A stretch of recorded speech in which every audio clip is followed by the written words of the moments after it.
हैं कैसे बना भगवान विष्णु का वाहन गरुड़। कहानी शुरू होती है ऋषि कश्यप की दो पत्नियों से, विंता और कद्रू। कद्रू सर्पों की माता, विंता गरुड़ और अरुण की जननी। दोनों बहनों में प्यार कम, प्रतिस्पर्धा अधिक थी। एक दिन आकाश में प्रकट हुआ एक दिव्य घोड़ा। उसकी पूंछ का रंग देखकर दोनों बहनों के बीच लगी एक ऐसी शर्त जिसने भविष्य बदल दिया। विंता, पूंछ सफेद है। कद्रू, नहीं, काली है। और शर्त थी, जो हारेगी वो दूसरी की दासी बनेगी।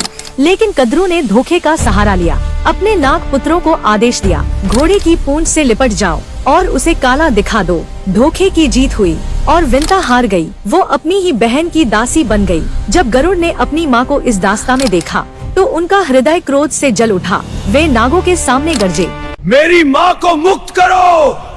नाग हंसे और बोले, मुक्ति चाहिए तो स्वर्ग से अमृत का कलश लाकर दो। गरुड़ ने चुनौती स्वीकार की और अकेले ही देवताओं से युद्ध कर अमृत कलश छीन लाए। लेकिन जैसे ही वे लौट रहे थे, स्वयं भगवान विष्णु प्रकट हुए। गरुड़, क्या तुम अमृत पीकर देवताओं को चुनौती देना चाहते हो? प्रभु, यह मेरे लिए नहीं, यह मेरी माँ की मुक्ति की कीमत है। गरुड़ के त्याग और साहस से प्रसन्न होकर विष्णु बोले, तुम अमर रहोगे और आज से मेरे वाहन बनोगे। गरुड़ ने वरदान मांगा, प्रभु, मेरा चिन्ह सदैव आपके ध्वज पर रहे।